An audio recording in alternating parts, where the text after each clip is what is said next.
Hello and welcome in. Please do not leave your luggage unattended on the station.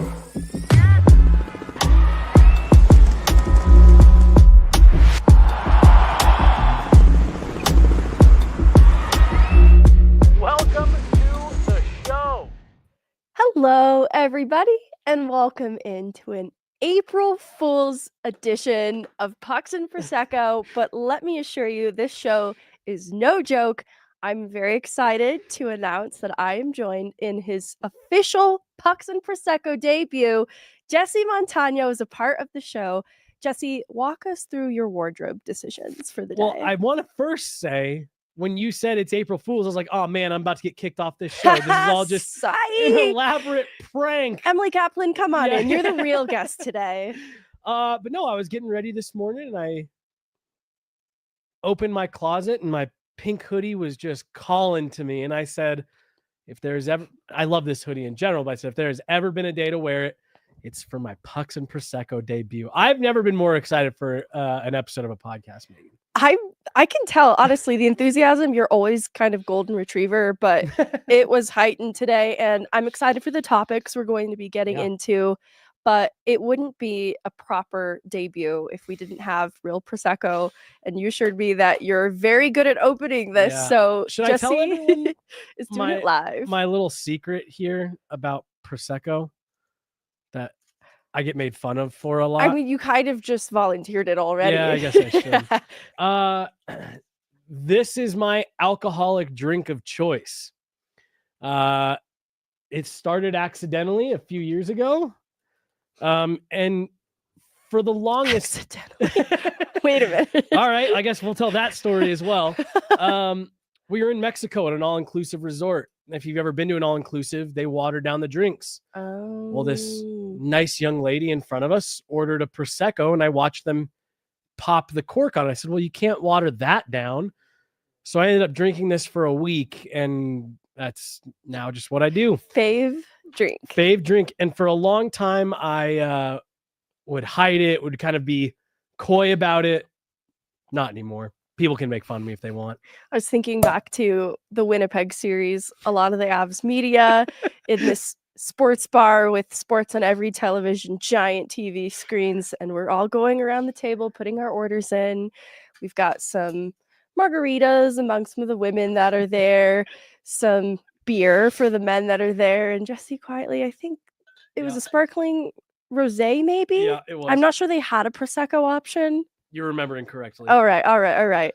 That was a terrific night, because honestly, I ended up ordering that next because it looked really great. Well, and so that's really the secret to all of it, Megan, is it always starts with people going, what, a Prosecco? Then when the wait staff comes back around, you usually get two or three others.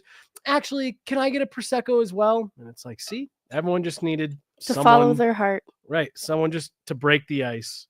The cork's already popped on this, so we'll finish this throughout the rest of the show. Perfect. I'll just keep filling yours up as you need. Alyssa says, never let anyone shame you for Prosecco. I think that is a beautiful lesson today. If you lead with your heart, you can never go wrong. I think that's never let anyone shame you for Prosecco. That's maybe the best life lesson you can have.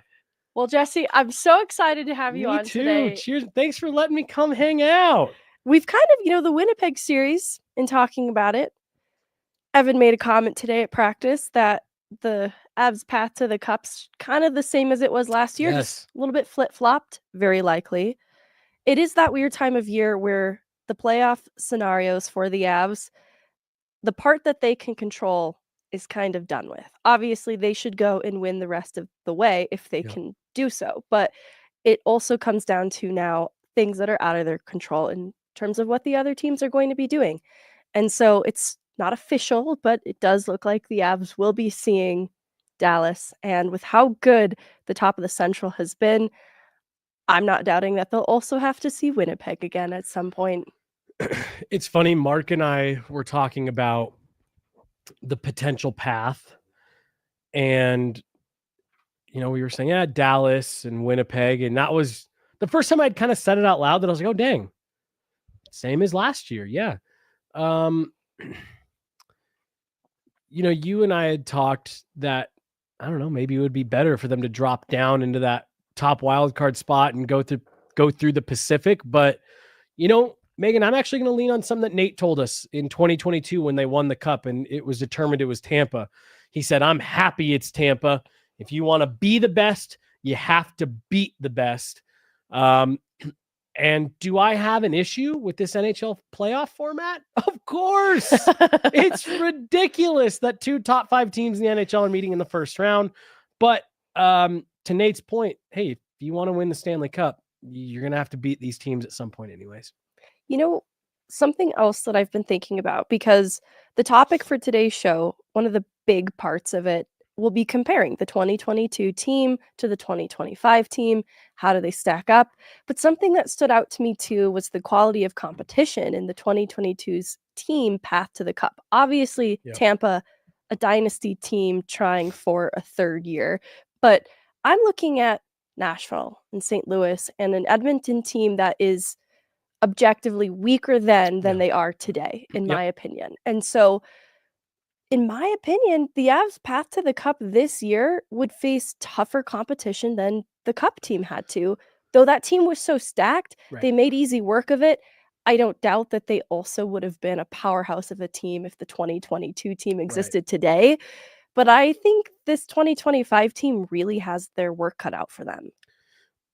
Well, I love that we're talking about this because I made mention to just some of the folks upstairs earlier this morning that let's say the Avs do, let's just hypotheticals. And really, I think you could say this of any team, Dallas, Winnipeg, in Vegas, any of these top teams that be potentially coming out of the West. Your Stanley Cup final could end up being your quote unquote easiest matchup of your run.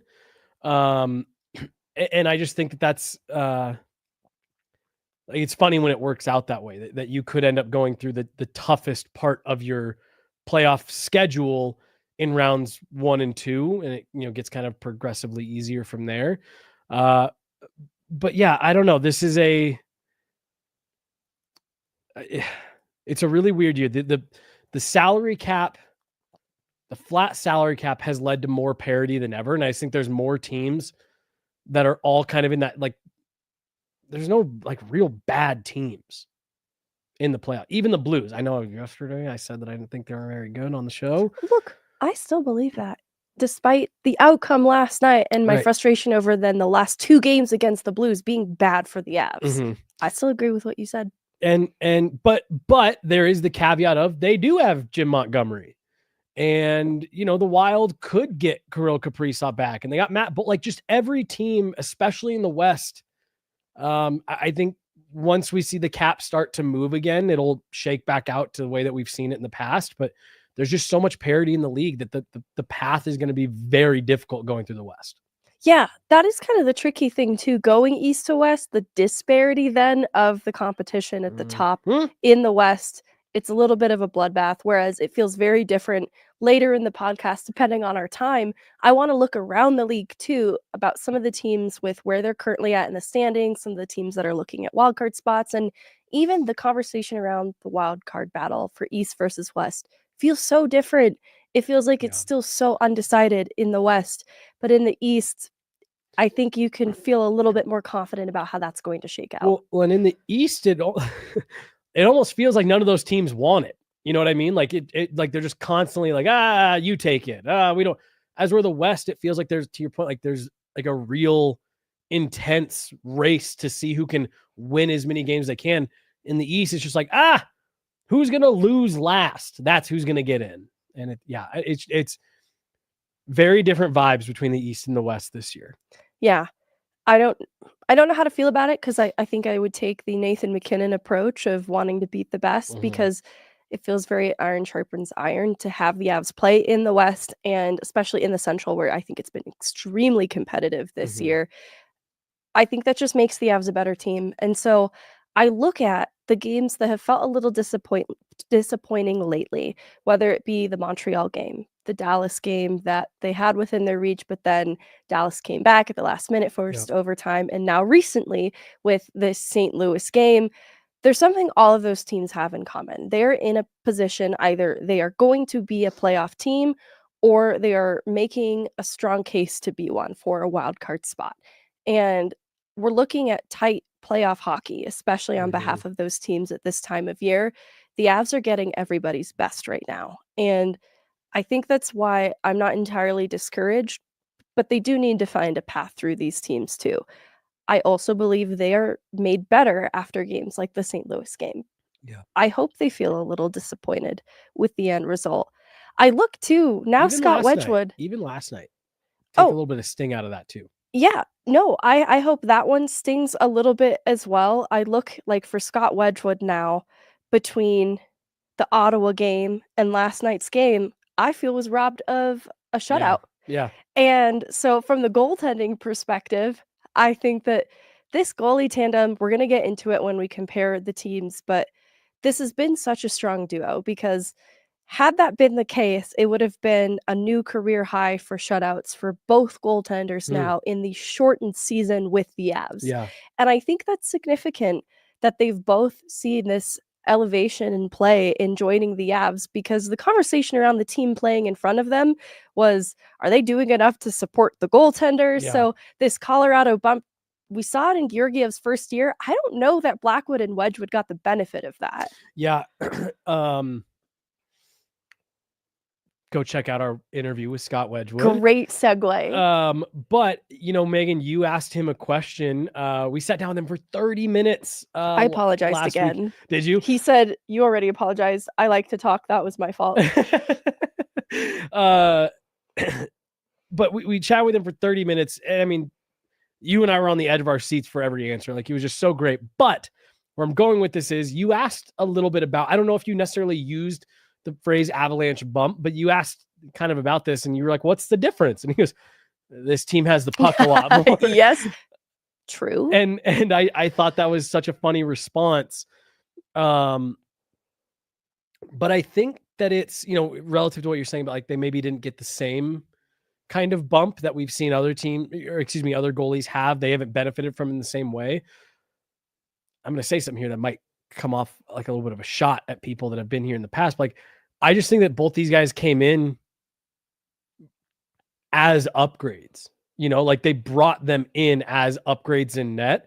And I think that they've just kind of chugged along here and been as advertised for when the Avs brought them in. And they didn't necessarily, like, when they brought in Georgiev, it was like, all right, well, we see the potential.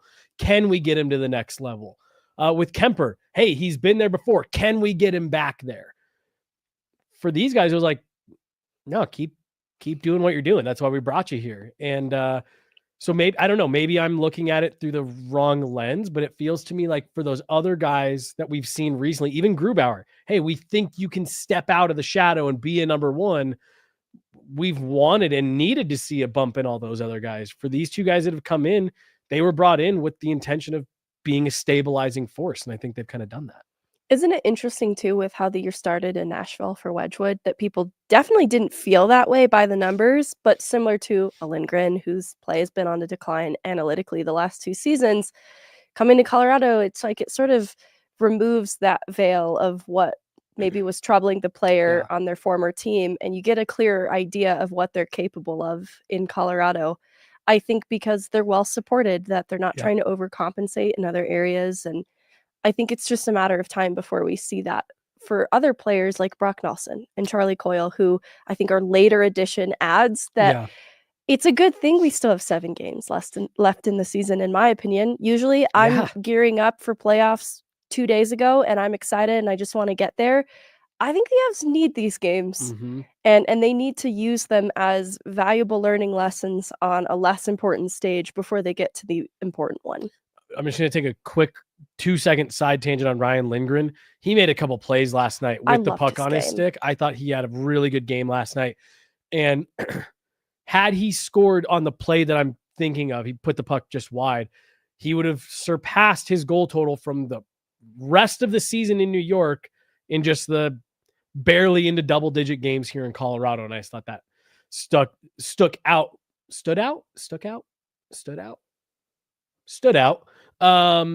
As just interesting, again, given like what you mentioned with Wedgwood, the hesitancy that people had when Ryan Lindgren got to town.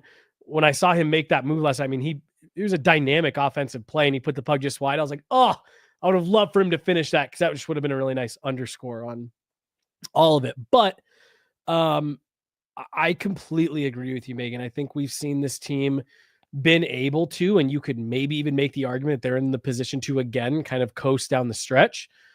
Yeah, maybe you're kind of locked in to where you're at standings wise, more or less. But there's a lot to iron out here still if you're going to get to where you want to be by the end of June. And I think you got to take as much advantage of these last 7 games. Look, if the Avs went 0-7 in the last 7, but the process was really good and they were in tight games, I'm not as worried about the result right now as I am the process, what they're doing. And like Brock told you last night, the job right now is to close out games. Because when you get into the playoffs, it's going to be tight games that you need to close out. And I want to see them just start working on the fine details of all that.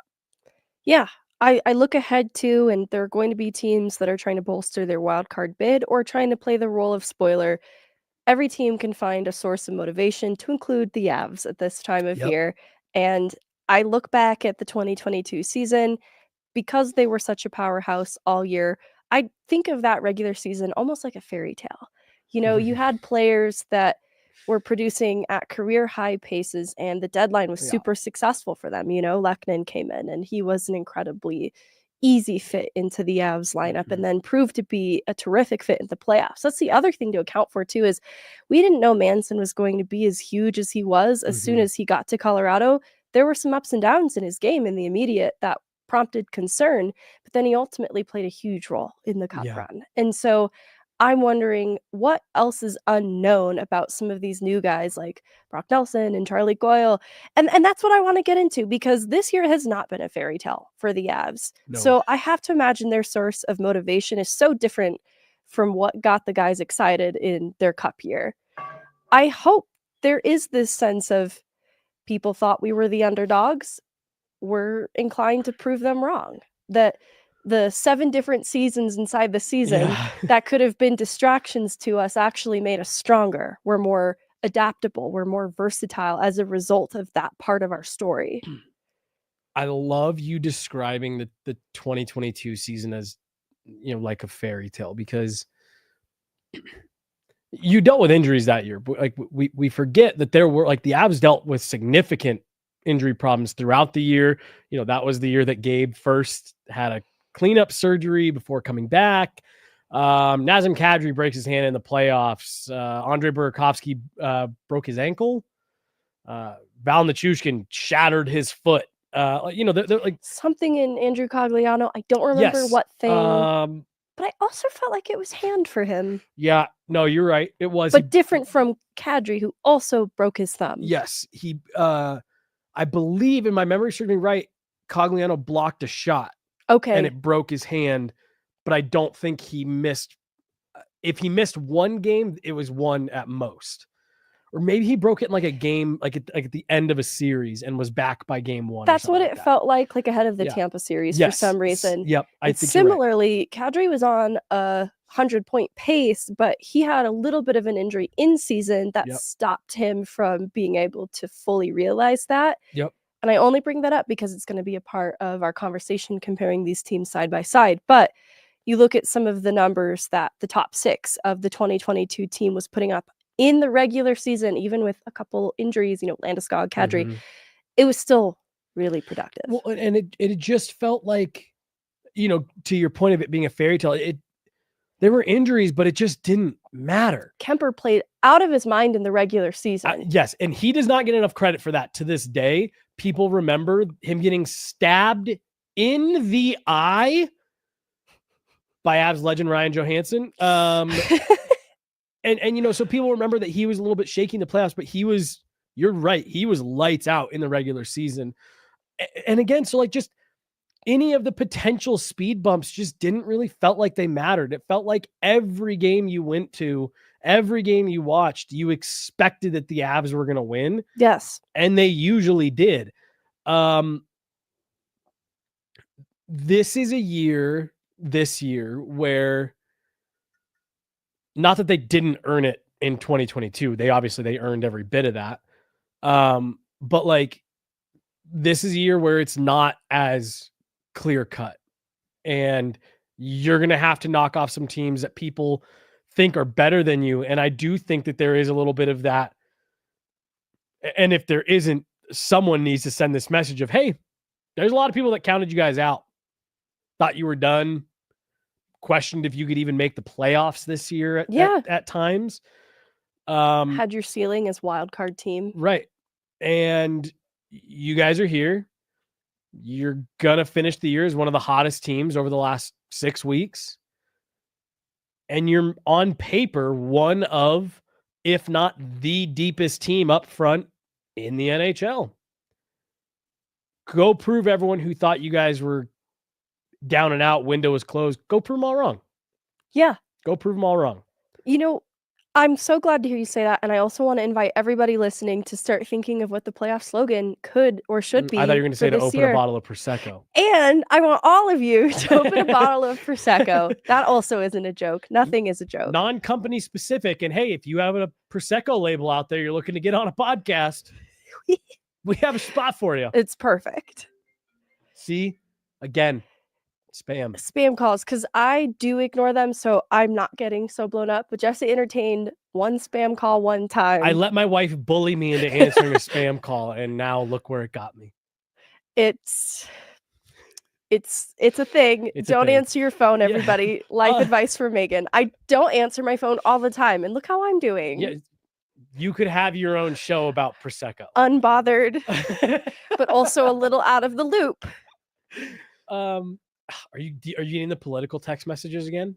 Not a ton. Not as much as I was in November, but they've started back up for me. Yeah, I have been pretty strong in saying stop, and getting off whatever these lists that I'm on. I should reply. I'm sorry. Playoff slogan. See it through. I like that a lot. See it through. Could you throw the comments up here? Just open Caroline, up the comments tab. I love this. Perfect. We don't drink on every show, but this one felt really appropriate. Yes, I agree. The debut of Jesse. I know he briefly came on one time. Also, Chloe is on vacation right now. Yes. She will return to us soon, and we're gearing up for the final pyramid of the season. Yep. Megan and I talked about it yesterday. So we'll just wait until the end of the season and kind of make it a post-deadline pyramid and evaluate how we feel about the team ahead of the playoffs, which is kind of what we're talking about now. So I wanted to go line by line, comparing the 2022 team to the 2025 team, because I love this. Let's look at the regular season numbers just for a quick second. At the top of the lineup, Mikko Rantanen led the team in points at the end of that regular season with 92, 36 goals, 56 assists. Nathan MacKinnon right behind him. Let me pause you already. Nobody broke 100 points that season? Nobody broke 100 points that season. Wow, I remember a lot of weird anecdotes and facts about the 2022 Cup season for the Avs. I did not remember that they did not have any 100-point getters. Which is, you can already see where I'm taking this conversation. Yes. Nathan MacKinnon, 88 points, 32 goals, 56 assists.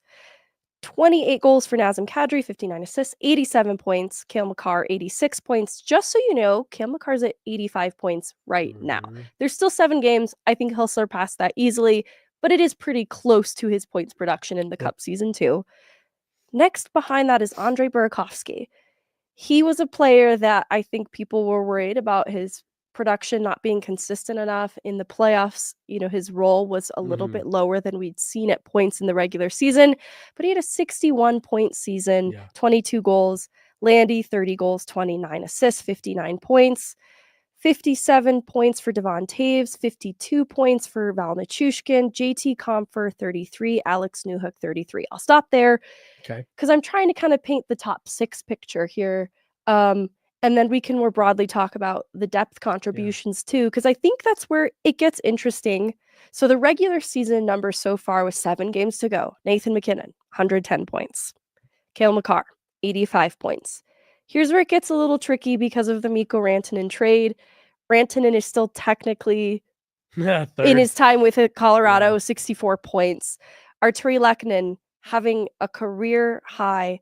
he came to Colorado and set new career highs, Yep. but he's doing that in this season. 27 goals for Artturi Lehkonen, 16 assists for 43 points. Devon Toews at 39.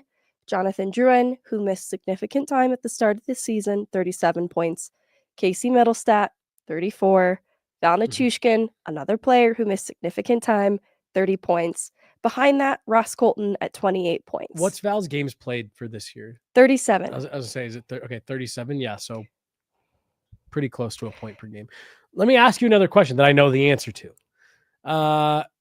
So Nate had what, 32 goals in 2022? Yeah, which kind of crazy.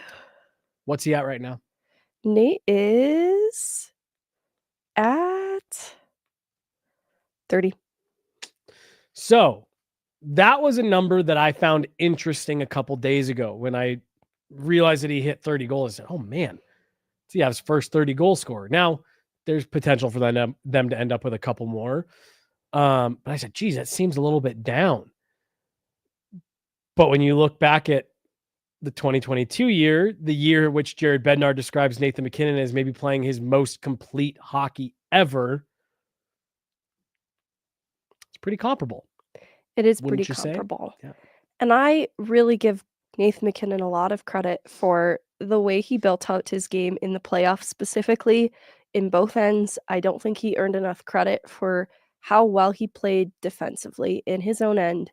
And where I see shades of that, and that being another possibility for him this year, is how he's dug in at the faceoff dot.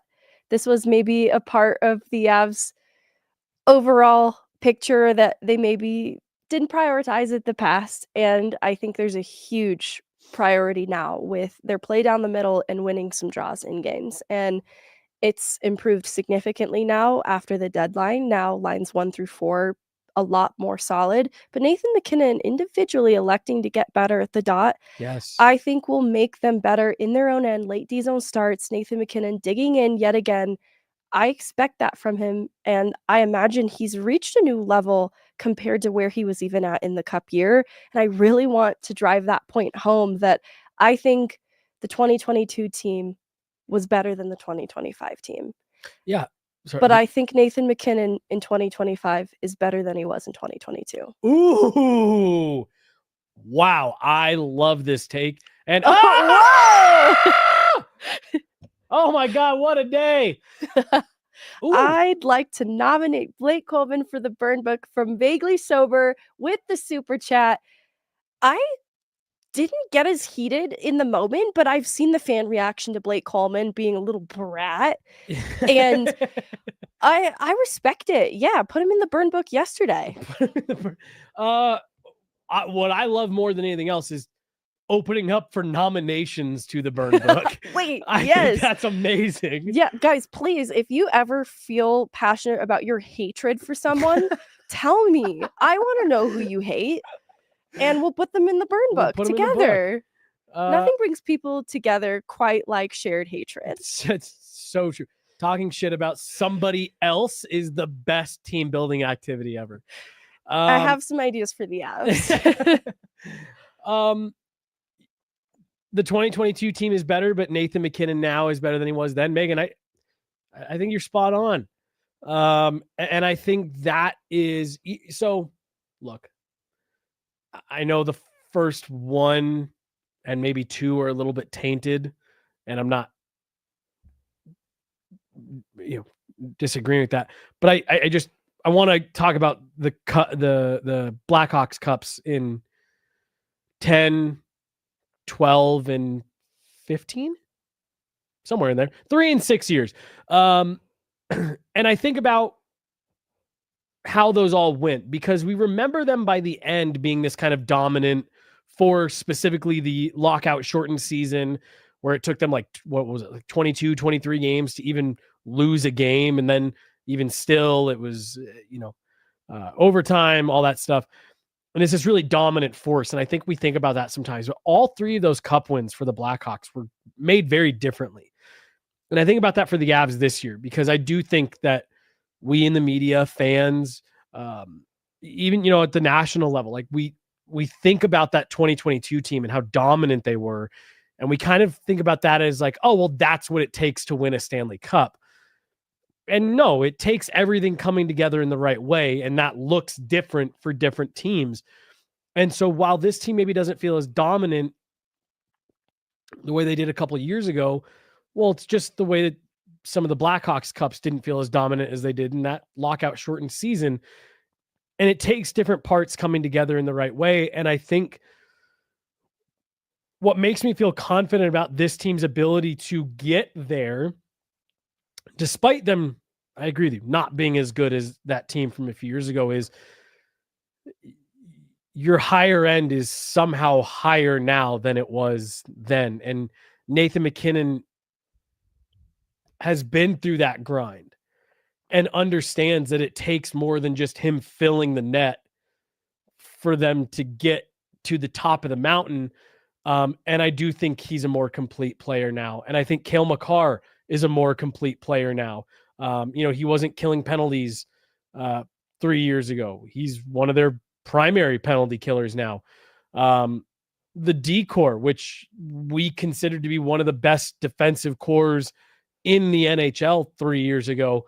Well, with that Sam Girard injury, you had Bowen Byram playing up, and you had the law firm of Johnson & Johnson on your third pair, which they played really well. But assuming you get some health back here and Josh Manson comes back and Sam Girard doesn't break his chest in the second round of the playoffs, Megan, there's a chance that your D-core is a little bit deeper this time around.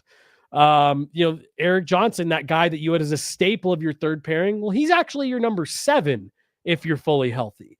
And so, I do think that there's little parts of this roster that you look at and you say, well, maybe it's not better overall, but it's more, this area is more complete. This area is more elite. This area is more dynamic. Like, I think there's different shades to the team this year than it didn't have a few years ago, that maybe top to bottom is it as good? No, but are there key areas where you can make the argument that this team has a more well-rounded look? Yeah, I think you could definitely make that argument. With health, I think the Yes. back end is a very interesting conversation, because if there is some combination of Manson, Girard, Taves, Makar, Lindgren, Belinsky, did I already say Girard? Yes. Okay, perfect.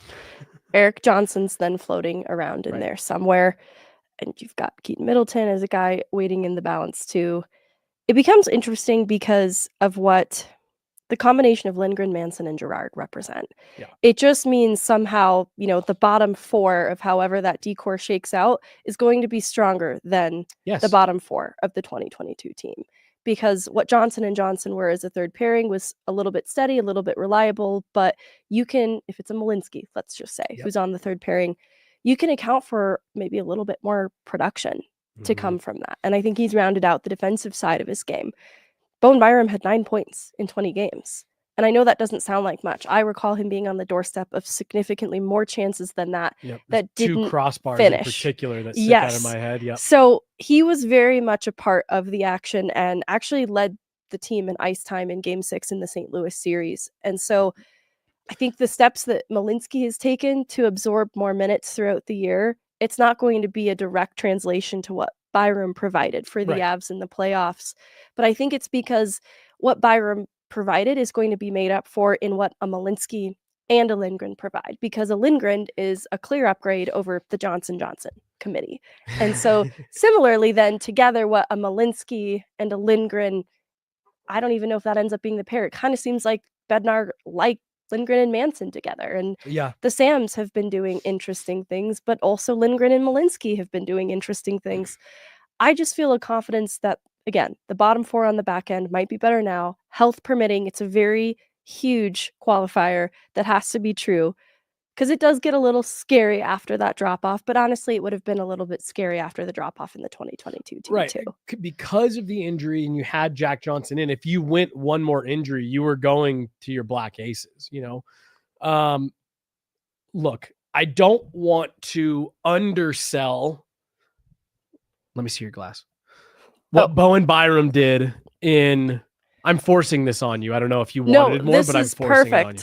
I don't want to undersell what Bowen Byram did in 2022 for the Avs. I believe, I don't have it, but you said he was the time on ice leader in Game 6 of the Blue Series. I think he was also up there in Game 6 of the Cup clinching game, where he was, among the team's ice time leaders. I'm not saying that Sam Malinski is going to do that, but Megan, Sam Malinski is playing better and better every night. I liked his game against Calgary. I like Lindgren's game a lot too, in his own end especially. I see there are flashes of what Byram was, and the difference is the following year, Byram kind of fell out of favor with Bednar a little bit in terms of trust and utilization. And it feels like Malinski's getting through that part of the relationship in his last year and a big chunk of it this year.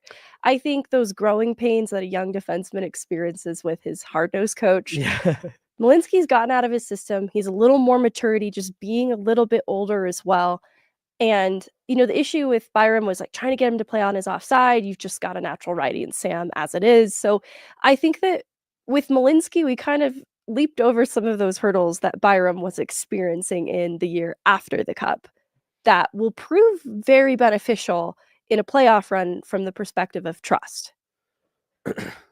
I pulled my phone up and then I saw a fun text from Blake, our boss, which I'll share with you after the show. Perfect. He's like, why are you guys drinking Prosecco? Well, and actually the funniest part is he started the text with, hey, don't read this while you're on the show. But then I read the rest of it and I was like, well, how could I not read this while I'm on the show? It's probably I love Joseph's comment in the chat. EJ EJ for depth is also perfect. EJ is also perfect. Because I don't want to get carried away, but I can't help but feel that even the strength of play in a player like Malinski, having a guy like Eric Johnson working with the defenseman every day is beneficial too.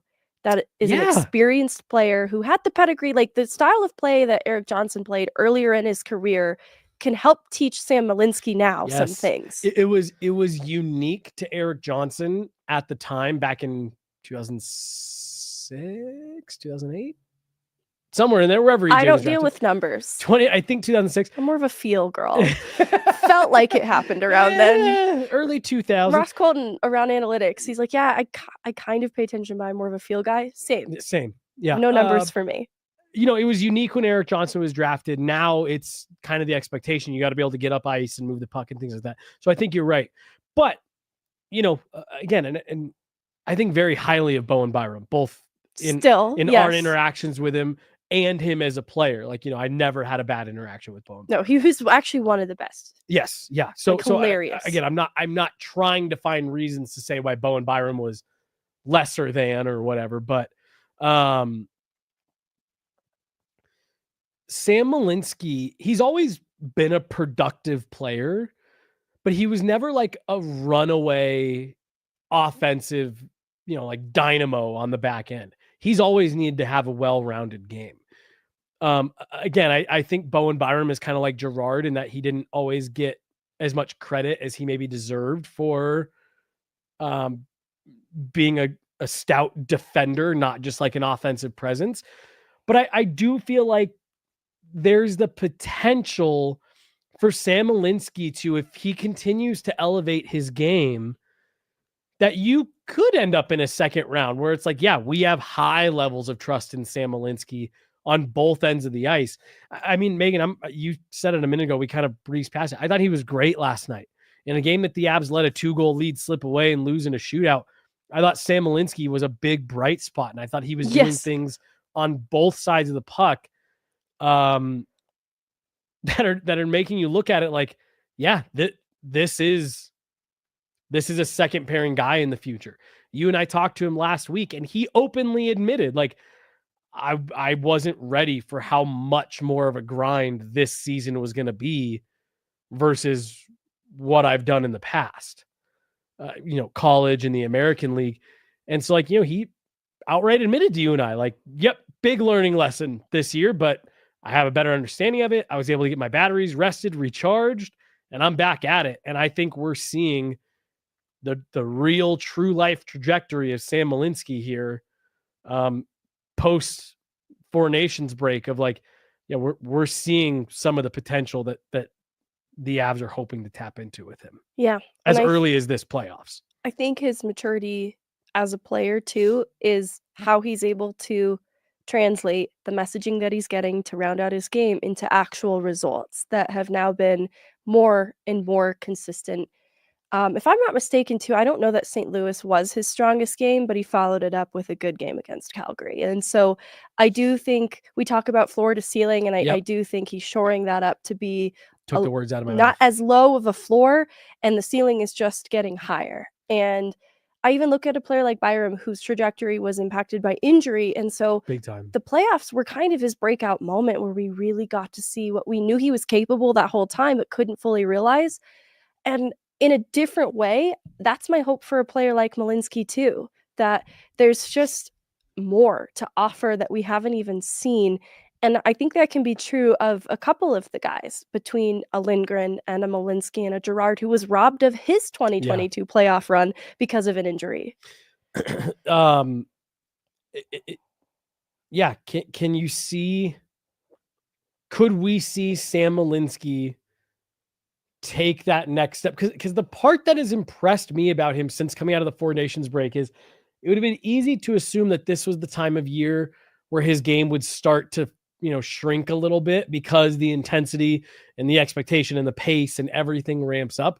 And it's been the opposite, where in fact, I think his game has started to shine more. And then I was just going to make the comment of you and I's favorite line that we've ever gotten out of the locker room that we go back to all the time. If you can't bring your A game, bring your B game. Sam Malinsky is figuring out how to always bring his B game at least. Yeah. And I think that was where we saw a lot of the fluctuation. And that was also, in my opinion, the change that we saw in Bowen Byram in that playoffs in 2022 was he didn't have bad games anymore. He found a way to be effective, contribute, even if it wasn't on the score sheet. He found a way to be involved every night. And I think that's what Sam Malinsky's starting to learn. Yeah. Byram really handled that moment well in stepping up when the team needed him to. And I think Malinsky going through a little bit of a tough stretch after such a promising start and working his way out of it. I won't use the word easily, but it just took the Four Nations reset and Totally. He was fine. Whereas we've watched players like Ross Colton and Casey Middlestat experience struggles that they never have before in their career. It's hard to just get out of a rut. And so I think it says a lot about Malinsky to be able to pull himself out of a period of hockey where he was less than pleased with his performance. And be honest with himself. Yeah, be honest and then channel that into something productive, into real change that is earning you trust with your coach. That's where I think Byram being able to step up in a big moment and absorbing bigger minutes in the playoffs is huge. And it gives me confidence that's rooted in something real for a player like Malinsky to handle himself in that stage too. Well, and then just to pump Malinsky's tires a little bit this more. This is the Sam Malinsky pod now. Yeah. He was a healthy scratch for several games behind Keaton Middleton. And that's not meant to be a sideswipe at Keaton Middleton, but like when you're looking at pedigree and what you brought them here to do and all that stuff, like you want Sam Malinsky playing ahead of Keaton Middleton. He could have let that crater him. And I'm a healthy scratch and they don't even think I'm any good and I might get waived and I might, he could have taken that and really let it drag him down and derail. But no, he took that as I have things I got to do better. I got to work on my consistency. I got to work on being more reliable. I got to be more trustworthy for Jared Bednar. And he's channeled all that in the right way. Yeah. And I think that is the part that is, forget his on-ice results. That's the part to me that makes me believe the most in what Sam Malinsky can be. Is that he's a mature player who's able to take feedback and I don't want to say punishment, but a lesson from a strict coach who has championship aspirations and expectations and channel it into something positive and not let it turn into something that is a negative and that takes Sam Malinsky out of the things that make him successful. And I think that is, for me, so like I said, what instills the most confidence that he is going to come out the other side. And just adding one more layer, having your name come up in trade rumors around the deadline. Yeah. To be able to add that as another part of the outside noise that you're trying to tune out and just focus on what you can do better is huge.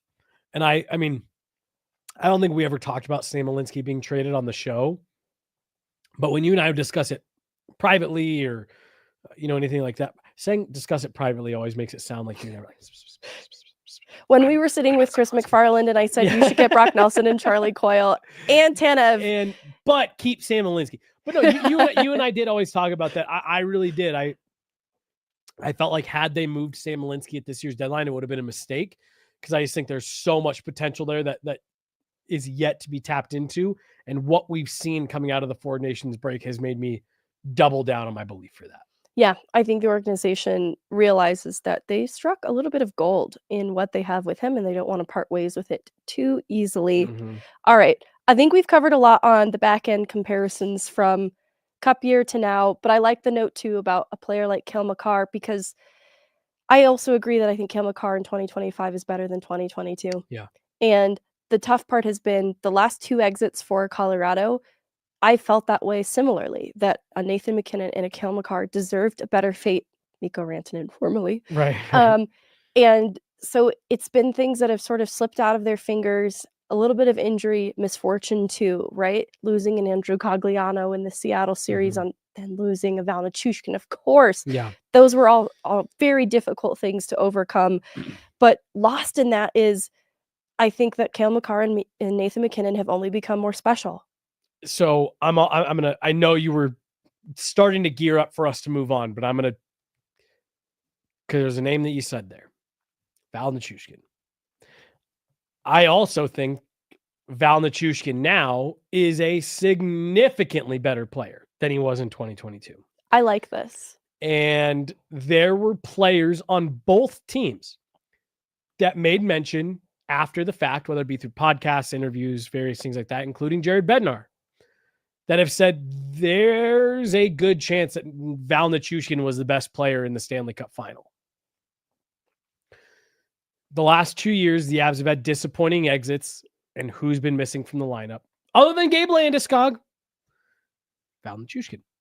9 goals, 6 assists, 15 points in those 20 games for the Avs in that Stanley Cup playoff run. I believe, and I could be a little wrong on this, and people on the internet will let me know, I believe Val Nichushkin still finished top 5 in goal scoring last year in the playoffs, despite not playing. No, I think that's true. Since whatever it was, game 2 in the second round. God, I remember that being a very sad stat because we had known he was gone, and he was still among some of the point leaders into past, future rounds because of how dominant conference finals. Yes. Yeah, the Winnipeg series was. I'm fairly certain that he finished round 2 as the league leader in goals, despite not playing most of round 2.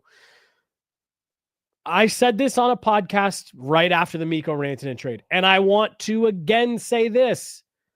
I maybe think more highly of Mikko Rantanen than anyone else than any other media person in the NHL. I think Mikko Rantanen is an outstanding player. I think he's an elite goal scorer, and I think better than all that, he's a better person. So I think very highly of Mikko Rantanen. But for a long time, the last couple of seasons, I have wondered aloud, hey, when they're both healthy and they're both in the lineup, are we sure Val Nichushkin isn't better than Mikko Rantanen? Are we sure he's not more valuable to this team than Mikko Rantanen? If Val Nichushkin stays in the lineup for the Avs, we all know what I'm referring to. I'm not going to use the word healthy. If he stays in the lineup for the Avs, I think that is an X factor that we can't measure right now because we don't know what the value of Val Nichushkin at the current height of his powers being healthy and in the lineup. We don't know what that looks like relative. We got a glimpse of it in 2022 when everyone said he may have been the best player in that series. Right. He's better than that now. So if he stays healthy, damn it, I just did it. I said I wasn't going to use the word healthy. If he stays in the lineup, how does that change things for this Avs group? How much more dangerous does that make them than we're even calculating for? And I just don't know. I think it's a solid point, and I want to take a second. I don't have it in front of me, but I want to know what his points pace would have been if he had played a full season this year.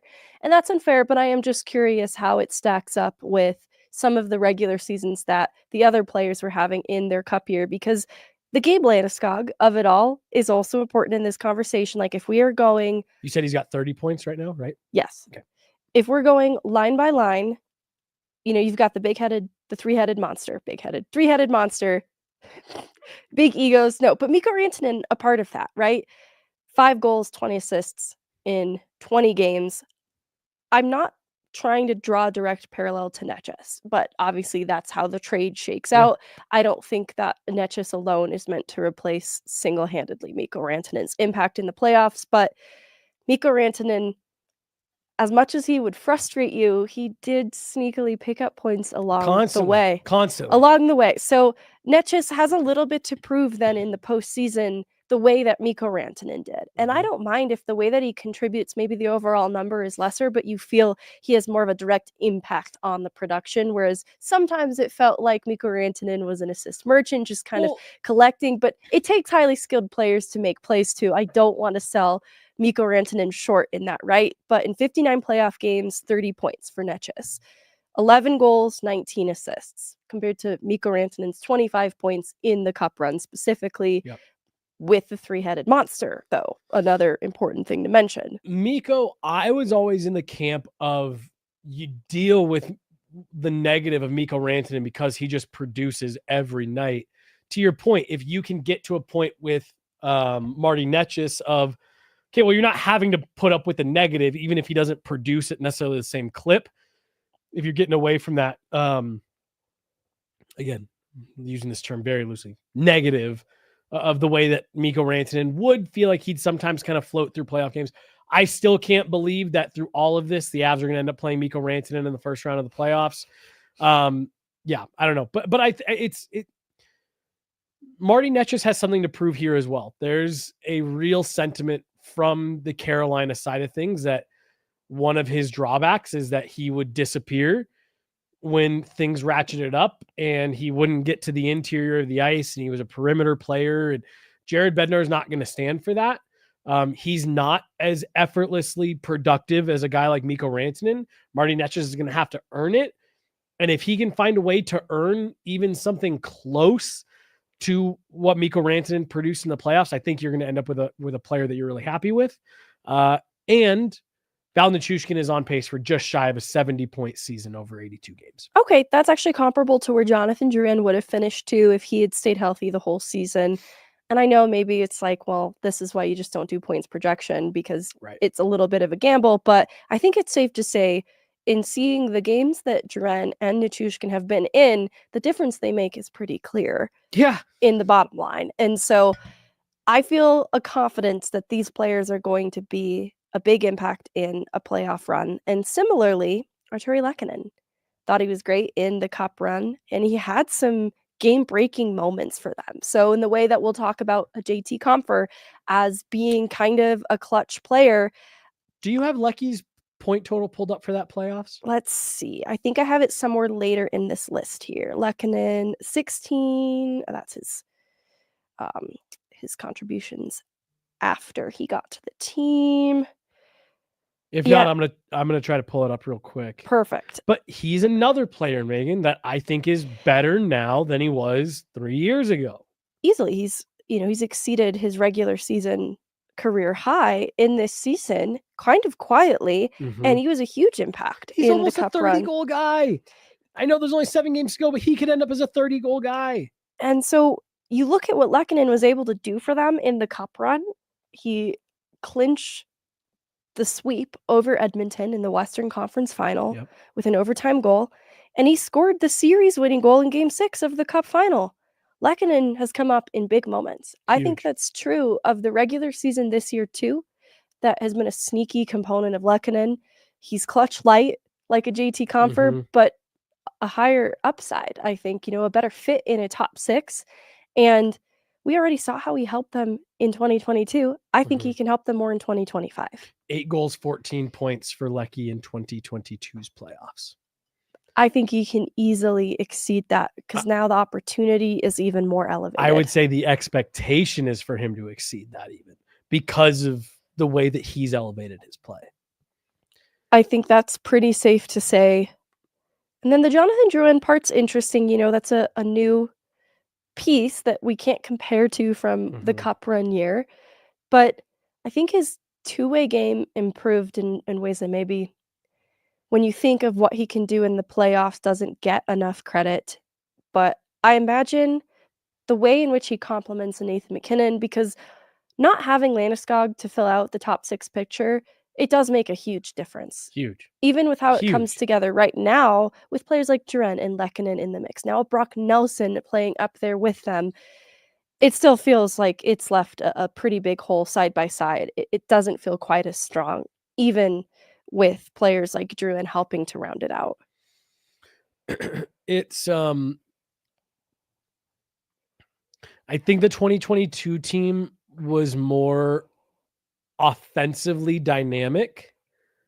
This team feels more well-rounded to me. So here's where it gets interesting, because Burakovsky made things a little bit weird in that he kind of finished as a third-line player, so you're measuring his production as one. Yep. And when you go side by side, Yep. then Yep. the production that the Avs have gotten from their third line would be worrisome For this sure. year comparatively. But I actually think side by side, just in looking at the numbers, they've gotten a little bit more from their bottom 6 this year than the whole of the bottom Just 6 in the cup overall, year. yeah. Overall, just because players like Helm, Cogliano, what they did wasn't necessarily production. Well, and Berkey, to your point, he kind of ended up as a third line guy, but he played so much of that season in the top 6, and it was kind of like when they got healthy and the dust kind of settled and Gabe Landeskog came back, that was kind of where he ended up. I want to park a quick 2 seconds. One of my most clear, vivid memories of the 2022 run was watching Berkey put that puck through the net against Nashville, because right away he shot it, and I looked out at my computer to start typing that he had scored, and the play kept going, and I was like, well, what the hell just happened? And the horn goes off and he shot it through the net. That's just one of my very clear That memories. was such a crazy, zany moment. Yes, yeah. But I just wanted to make sure every time someone mentions Andre Burakovsky, that's the shot that goes through my head. How many points do you think he had in 20? Well, he didn't play the full 20 games, obviously. In the playoffs? Mhm. Ooh, because he had 61 in the regular season. Right, he had a hot regular season, very much more so than what we're looking at with a Ross Colton, right? Yep. Who I'm kind of making his player comp. Yep. I'm going to guess, since you're asking, it's not very impressive. Man, I'm trying to run through,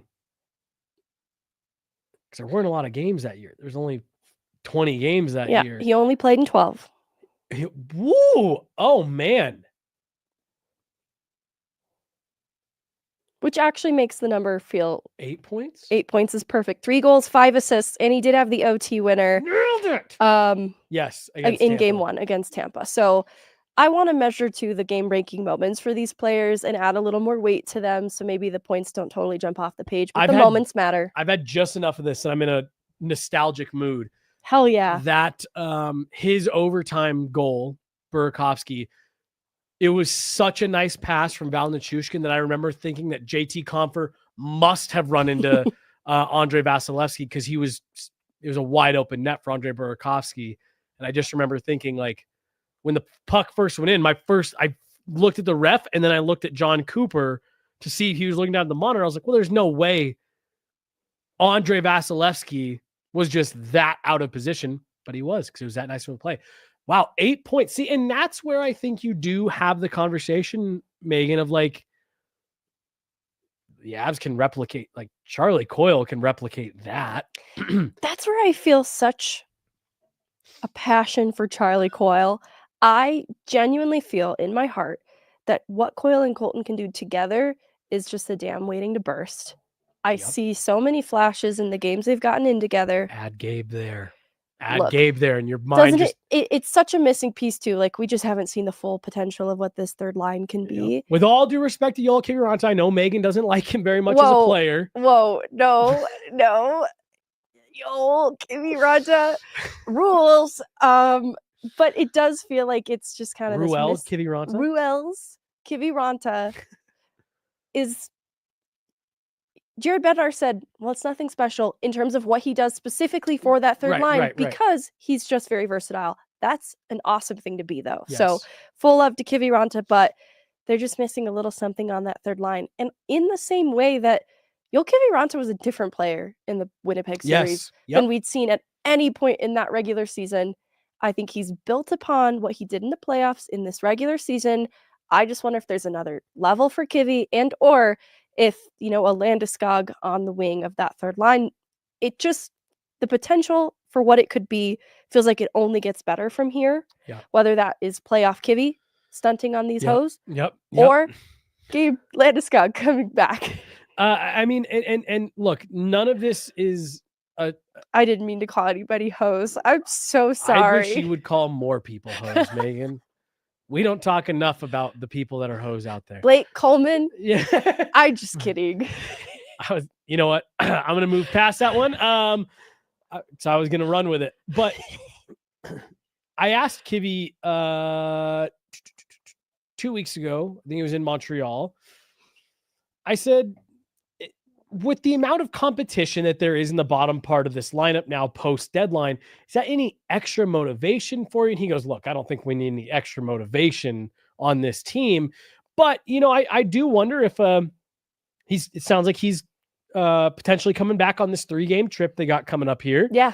Going with the team, as you reported this morning. So, he could finish with more than 16 goals. Another spam call, if you can believe it. I love this take, actually. Kiviranta, career high. Could be, career. But where I'm going, I don't know if you'll love where I'm going with this. You're going to... Let's say he gets... Let's say this is... We're getting crazy with it here. You're going to kill Kiviranta. Let's say Gabe comes back and you healthy scratch Joel Kiviranta for game 1. How much more of a fire does that light under him, knowing that he's now got to go beat out Parker Kelly and Logan O'Connor? Logan O'Connor is a Jared Bednar favorite, won a Stanley Cup with Jared Bednar. He's playing some of his best hockey of the season right now. Right now, he's right in the middle of it. Parker Kelly, as shown by last night, taking that massive hit, looking pretty dazed, and still finishing the shift and making a good play. Like, you've got legitimate competition to beat out. And suddenly, if you've got Logan O'Connor playing great, Parker Kelly playing great, Joel Kiviranta playing great, all competing for ice time, you know who wins there? The Avs. And so, like that is just one of those things that we talk about players, quality players that were healthy scratched 3 years ago. And it's still a huge if. He skated on consecutive days today, but it's still a huge if. If Gabe Landeskog comes back in that first round, you've suddenly got players who are playing their best hockey, fighting to just be in the lineup, and I think that's a good thing for the Avs and this coaching staff. It is. That's where I feel the strength of this team sneakily became their depth. The players that are waiting in the balance, because Nico Sturm, Abe Kubel, they did play in the playoffs for the Avs in 2022. And I think it's worth noting that waiting in the balance for this year's team in terms of depth, you've got a Miles Wood and a Jimmy Vesey who are NHL regulars on the teams that they've come from. And I think they can make more of a difference than an Abe Kubel or Nico Sturm. And, those were guys that were called upon. It's a long way in the path to the cup. And we both believe this can be an even tougher challenge in the sense that the competition is even steeper, but also that the Avs, they're going to rely on everybody a little bit more than before. Everyone kind of needs to be this best case scenario version of themselves. And I have a lot of faith that there are guys trending in the right direction at the best time of year or having career seasons or just continuing to be impressive like Nathan MacKinnon and Cale Makar. That's why I'm putting my faith in them.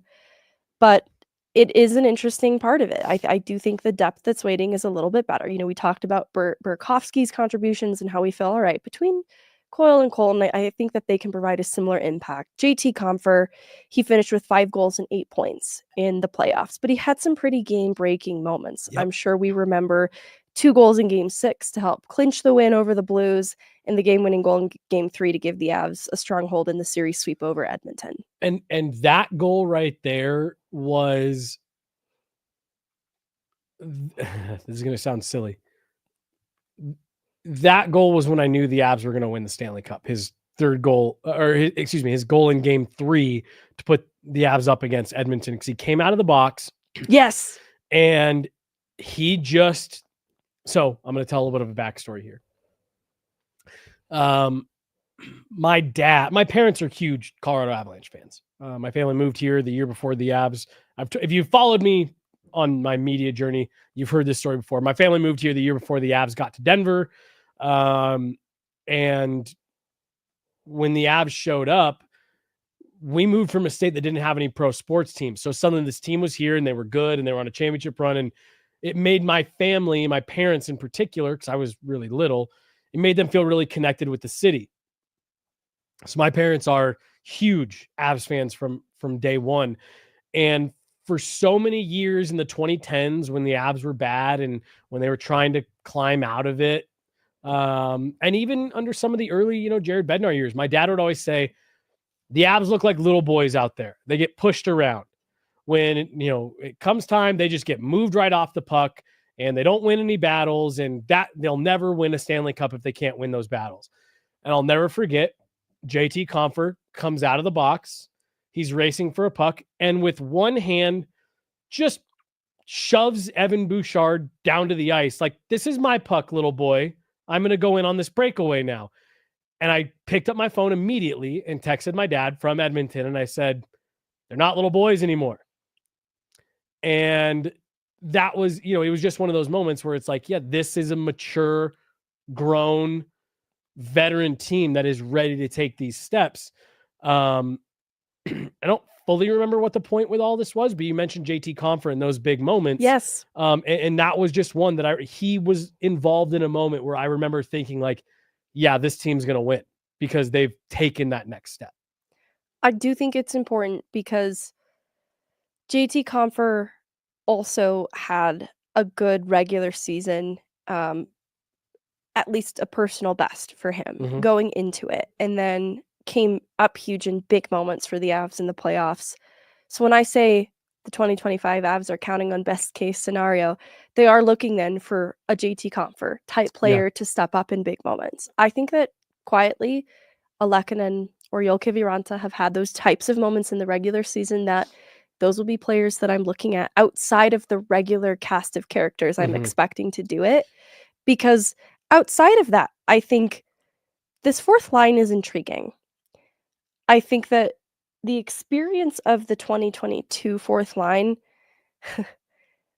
only Logan O'Connor and Jack Drury have playoff experience under their belt. Parker Kelly doesn't have NHL playoff experience. And even then, the combined playoff games for both of those players, it's not a huge number. I had it somewhere in here. It's like something like 29 games. 24 games for Drury, 31 for OC. Okay. All right. So that's more well-balanced than I thought you were going to say. So understandably for Helman Cogliano, that's a different overall number. Yeah. And Logan O'Connor has gone to the school of Cogliano and Helm. So I think that he's a great teacher for Drury and for Kelly to be these players. And I don't have a lack of confidence in them, but I do think that experience will be an interesting aspect of how this fourth line does differ from the 2022 fourth line.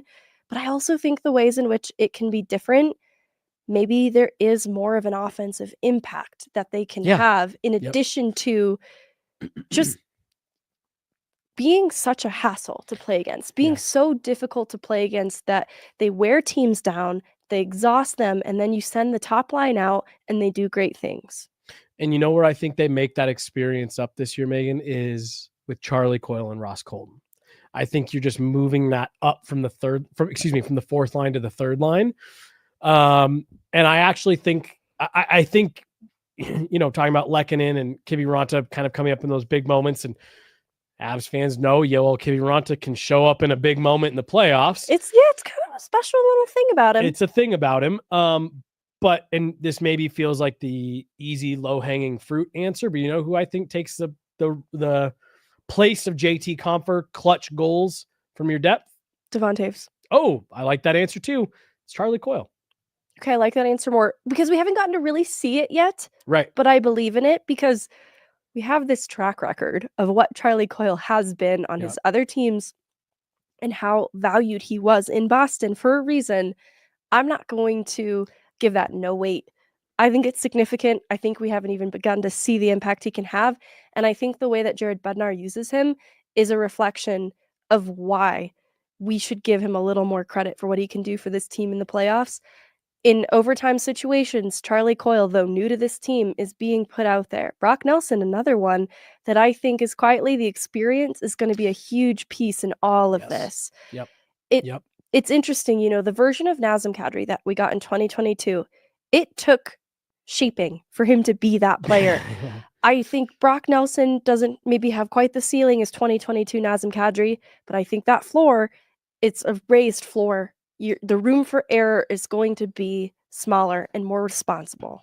Well, and I just think that guys like Charlie Coyle, guys like Brock Nelson are going to be getting their most comfortable by the time these playoffs start here in 2-3 weeks. It's part of the argument that I hear people make every year about moving the deadline up earlier in the season. And what we heard Chris McFarland tell us after the Mikko Rantanen trade, like, we made this deal now so that these major pieces that, we just moved out Mikko Rantanen, bringing two, big time players back in, they have time to get acclimated by the time the playoffs roll around. They feel comfortable. I think Brock Nelson, Charlie Coyle are going to be hitting that stride right around round one and just kind of going from there. So no, I think you're right. I think it's, maybe Brock Nelson isn't going to be Nazem Kadri from 3 years ago, but can he help provide some added punch? Yes. Can Charlie Coyle maybe be JT Compher plus? I think there's a good chance. I think Ross Colton's had a funky year too. And in knowing what Ross Colton's pedigree is on a championship caliber team in Tampa, and then getting the full runway of adjusting to the Avs last year. And honestly, when he was playing down the middle, it wasn't perfect, but by the end of that year, he'd settled into it nicely. You don't even need him to do that now. You've got Charlie Coyle. He's made better on the wing. We saw a little bit of that earlier this year in the top six when he was playing alongside players like MacKinnon. Ross Colton's sick. So yeah, he is. I think that Ross Colton's another player who has had a weird year, and I think we're going to see a very different version of him in the playoffs because he handles those moments really well. Mm-hmm. Well, and EJ told me yesterday at Morning Skate, like, there's a lot of players in that room who have played in big games, who have gone deep in the playoffs, who have won Stanley Cups.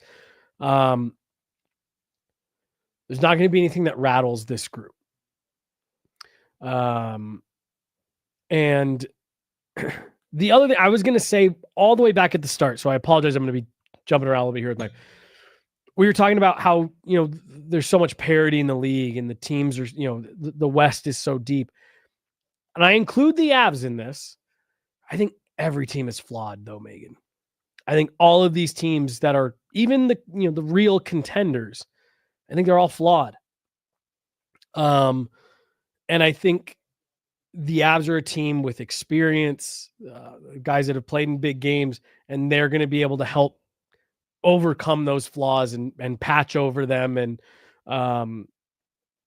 when those flaws start to show their head and things start to go a little bit off the rails, the Avs have a lot of experience in that room that's going to be able to help get them back on track, stay focused, not be overwhelmed by the moment. And I think that that's something that we can't undervalue when talking about guys like Ross Colton. He's scored a cup clinching goal before. The Avs have two guys on this roster who have scored the goal to win a Stanley Cup. And that's experience you can't put a price tag on. No, and I'm looking back at the success of the 2022 team. They needed all the guys who were really good in the regular season to continue to be good, and that is certainly true. But they got a little bit of something from everywhere at some point. Yeah. Like the Game 6 St. Louis moment. Was it Helm from EJ from OC? Am I misremembering it? It was Makar, EJ, OC, Helm. It ends with the guys that maybe you don't expect to be a part of that moment, being a part of it. Would you like to hear again? I'm just reminiscent enough that all this stuff is coming back. No, I want it. I think it's really cathartic for fans to relive some of this. I remember being in the press box in St. Louis. I got a great press box. The city of St. Louis, the press box at the Enterprise Center is top notch. We were in the press box. And I was sitting next to our good buddy D-Mac from over at Altitude. And I remember when Cale Makar was circling behind the net with whatever 15 seconds left, D-Mac told me, he said, there's still time. And I just remember doing a quick survey of who was on the ice. And my thought was, what a weird choice of guys to go with in this moment. Is this Jared Bednar being safe, making sure they don't give anything up silly? Oh, wow, that's a nice head of steam Eric Johnson has. Wow, what a great placement. Logan O'Connor put that puck for Darren Helm to skip. Wow, it's in the back of the net. Oh, my gosh. And that was the progression of my thoughts, was how interesting that he's going with these guys all the way to they've won the game. And it was just a trust thing. Looking back on it now, it's like those are the guys that he trusted the most to take care of the last 15 seconds of the game, whether it be defending their own net or, marching up ice. And that's where, we talk so much about trust with Jared Bednar. It's those little moments of him having his finger on the pulse of the team and understanding who, not always your best players, but who are the right players to put out in these moments. And the more players that Jared Bednar feels like are the right players, opens up the opportunity for those types of moments even more. Yeah, I think there are guys on this current version of the Avs who can be that, and maybe even more options in terms of guys who can be that. And I'm excited to see where it goes. There's 7 games left in the season, so I don't want to get too carried away. I think the other part of this conversation that we didn't touch on as much, but definitely discussed around, was Brock Nelson, Nazem Kadri. I think it's fair to say that the impact that Nazem Kadri had for the cup-winning team, it's just objectively better. Oh, man! Mike! Oh, man! Mike! Certainly not, Mike. Let's do it. I'll run back down the street. You guys don't understand how close this was to get this Prosecco. It was done in a matter of 10 minutes. Mike, 10 minutes, just like the $10 that Mike just contributed. Mike became a new member on our last pod. We are so glad to have you here. You've been in the chat for a while. Mike. Mike. I saw a license plate that said Miguel on my way here. All right, I've got another. Again, I've just had enough of these. So curious to see. I don't know if the Avs are going to get mad at me for I'm like, how does the Mike segue fit in here? Now I'm even more excited. Do you know when I say Mike, do you know what that's from? The Geico commercial with the camel, Hump Day. Okay, I know the hump. I remember that. Yep. At one point in the commercial, he walks up to a guy in the office and goes, Mike. What day is it, Mike? And then it cuts. And the next thing, I don't remember what the woman's name is that he asks. Do you know what day it is? And she goes, it's Hump Day. He goes, whoop, whoop. That was the whoop, whoop that the Avs used in arena for years and years and years. I remember that. It changed this year. It's a different whoop, whoop for legal reasons. Oh. It's a different whoop, whoop. That feels harmless. It's but not as bad as us putting Blake Coleman in the bird book, probably. Whenever I think or hear about the Geico Hump Day commercial, I always think about the Avs and our guy Mike. Mike. Yeah. He's like, and I'm unsubscribing. And turning the show off. That's the end of this relationship. But I tied it back to the Avs. It was the whoop whoop in arena for a long time. That's so funny. Well, now that we're telling stories today, Miles was singing bands and make her dance in the locker room. And I thought that was such a funny pull for a song. All right. Now we're just sharing. Just doing this. Do you want to hear something really crazy about you even bringing that up? I was singing that song today. Do you think you share a brain with Miles Wood? I might. I can stop though. Yeah, please. Whatever you're doing to him, stop. You're torturing him. No, I meant I can stop on skates. Oh. I call Miles Wood Luis Mendoza all the time because he's all gas, no brakes.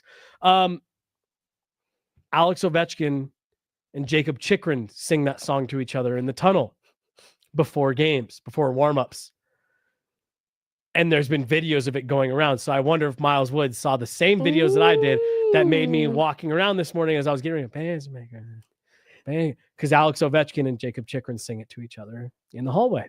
That's interesting because he even was singing it in like kind of a weird voice. I wonder if he was doing like a half Russian accent. Right now, I wonder if that's what it was. Yeah. Just a really weird song choice. We've been going for over an hour, but I noticed you looking at the bottom of your glass there. Do you need more? No, I don't need more. I want to make sure we covered our 2022-2025 comparison. The only thing we also didn't really get to, and I feel bad, we just glossed over how amazing Nazem Kadri was. So a moment of silence for how good Nazem Kadri was. He's not dude. Okay. Goaltending. Yep. Darcy Kemper in the regular season was amazing. Yeah, I am not he was trying outstanding. to undersell that. He was outstanding. He was okay. And understandably okay. He had his eye taken out by Ryan Johansson, as you mentioned. But the Avs needed just good enough goaltending. Because, I mean, even Pavel Francouz in the Western Conference Final, though they swept, he was fallible He had too. to be good. Yeah. There's a save in particular in game 4 that he had to make on Connor McDavid. We said the opposite thing just now. I said he was fallible, and you said he had to be good. And both are I'm true. sorry. Both are Yes. true. But what I want to say, it wasn't, like this stunning. I got no ahead notes. of you. I got ahead of you. I thought you were going to be like, oh, it was. But no, you're completely right. Stunning no notes for Pavel Francouz. No, but you're right. He was good when he had to be, but he didn't have to be that good. Yep. Kind of similar of Darcy Kemper. Like, he was good when he had to be, but he didn't have to be that good because the Avs were that dominant. I know Mackenzie Blackwood is untested. And I think that the same is true. Like, I'm not sure what playoff totals will look like, actually. Let's see here. Unless you happen to know off the top of your head. Mackenzie Blackwood? Or Scott Wedgwood is who I was going to go for. Because, he's been with Dallas and I believe both through New Jersey. I want to say that the Avs saw Scott Wedgwood for at least a portion of the bubble series against Dallas, but I could be way off base. Well, don't you worry. We're going to pull it up right out now. I'm what the playoff this experience is. As for Mackenzie Blackwood, because while I don't know the numbers, I know he doesn't have a lot of playoff games to his name. 3 for Scott Wedgwood in the NHL. He's had American League playoff experience. And for Mackenzie Blackwood, no NHL experience. Really? I thought he played a few games with the Devils. No. Okay. So here's how I'm going to look at it. Or here's how I've been looking at it since they acquired Mackenzie Blackwood. Go prove it. He felt for a long time like he could be the guy in New Jersey. And when they started to get good, he fumbled a little bit. Well, you're on a cup contending team. What we've seen out of Mackenzie Blackwood this year has been exceptional. I really did. I felt like there was a long stretch there, and maybe not in the top 3 anymore, but I felt like he was putting himself into the Vezina conversation. Connor Hellebuyck's going to win it running away, but I thought Blackwood was at least putting himself in that top 3 finalist conversation. Mackenzie Blackwood has an opportunity for this to be his coming out party. Interesting. I'm an elite goaltender. Who did Scott Wedgwood say that Mackenzie Blackwood probably watches a lot of film of? Do you remember from our interviews last week? Hold on. Was it Vasi? It was. Yeah, because he's a big guy who's very athletic and mobile. I think now I caught a lot of flack for this earlier this week when I said it on which the pod. I was surprised because I thought you were going to say a very different statement. Yeah, people online did not like that I said that I think Andre Vasilevsky is the best goalie that's ever played. I know that's a big take, but Mike. Where I'm going with this is Mackenzie Blackwood is one of the few players that I've seen that's even close to emulating what makes Vasilevsky as dominant as he is. I have never seen a goalie that big, that mobile, and that athletic the way that Vasilevsky is, and it's why I put him as what I think. And look, I grew up watching Patrick Waugh, so I don't say this lightly. The combination of size, speed, athleticism, mobility is what makes me put Vasilevsky in that tier. Mackenzie Blackwood is a guy who I see having some of those same tools. You can't teach size, So Blackwood's got the size, but for how big he is, the way he moves, how positionally sound he is, how reactionary he is, how athletic he is, there's not a lot of guys that have that same combination, and Vasilevsky is the cream of the crop for that. So it was something that really stuck out to me the other day when Scott Wedgwood told you and I, yeah, Blackie probably watches quite a bit of Vasilevsky tape. So I said, yeah, I see it the same way. No, I think that's interesting because someone else in the chat here, I want to read it from you actually. There have been so many examples of goalies not having playoff experience and playing very good, from Joseph, Aiden Hill among them, and Aiden Hill too, a player that didn't necessarily have the showing in the league prior to the way that Mackenzie Blackwood has shown well, even with San Jose. I know there was some injury trouble in New Jersey previously, but Mackenzie Blackwood has shown well on lesser teams and has only come here and been very consistent in how good he is. Aiden Hill, obviously, we know the story of Vegas in that year, but a player without NHL playoff experience games, and even a Darcy Kemper, I think it was around 18 playoff games in total before coming to Colorado. And so I want to emphasize that point that playoffs and goalies, it's a little uncertain, like you have players like Bob in Florida who their playoff series is going to vary a little bit, and the mileage will vary even for the experienced goaltenders. And I think New York is learning, even with a Shesterkin and net, one of the best goaltenders in the league. They're fallible too. Connor Hellebuck, fallible. Jordan Binnington, he's a guy that I believe you referred to him, and I'm sorry if I'm putting you on blast. I think you told me this while we were just talking. Jekyll and Hyde. I said it live, and I'll say it again. Okay, all right. But like Jordan Binnington is maybe the ultimate example of that, where it's just like if you told me that if it was Blues Jets round 1 and the Blues got swept 4-0 and Jordan Binnington gave up 6 goals in every game, I'd believe you. If you told me the Blues swept the Jets and Jordan Binnington gave up 2 goals across 4 games, I'd believe you. It is about playing your best hockey at the right time for goaltenders. And that's why when you have a little bit of consistency in the regular season, we talk about floor to ceiling.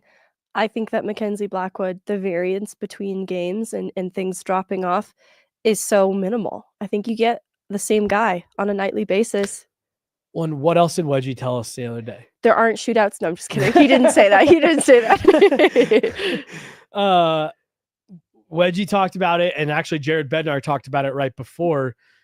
This is a guy who expects that he make every save. That is a sneaky thing too. It's not like media facing side of it. We see how hard he is on himself. So to hear that, I take a lot of mental note. Mm-hmm. Well, and I'm just going to keep teasing the Wedgwood interview for a couple reasons. The first of being what a great job Mark and John did getting that set up. I think that's why today Wedgwood's like, where is that being shown? And I said YouTube, and I think he was a little bit like, oh, yeah. YouTube? I've done ESPN interviews that had less production than that. That production just felt a little bit like this is 30 for 30. Like...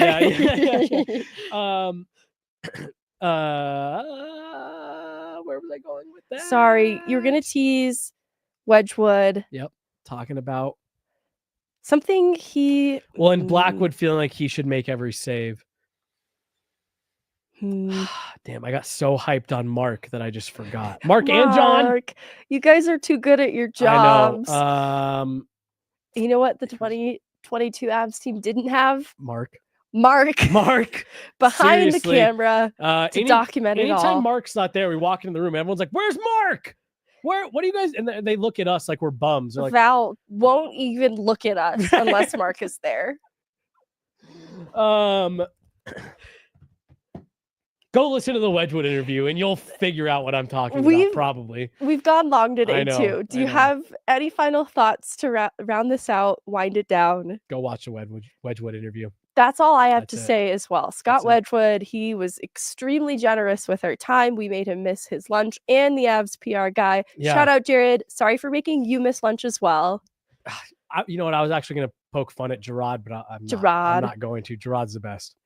Shout out Gerard. Yeah, there's a lot of Jareds around the Avs, so you gotta come up with your nicknames. No, I don't have anything else. Thank you so much for having me on. Oh my God, thank you so much. It's been a really fun show. Obviously, this comes down to the Avs proving that they're better than the 2022 team, and they have a tall task in front of them and a big road trip coming up to just continue to prove to all of us that they can be better. I love it. All right, everybody, we'll be back with some more coverage later this week. Avs are going on the road, but we'll still be covering this team every step of the way. I'll just add this because I saw it in the chat earlier. We're not going on this road trip. We decided to forego the Midwest. But right now the plan is for us to be in California to end the season, and then we're there the rest of the way for playoffs. So there you go. That's perfect. We've got some exciting Eagles coverage coming up with the debut of Taylor McCarr on the horizon. We want to be there for that as well. So stay tuned. Lots of cool stuff coming for you guys. Bye. Bye.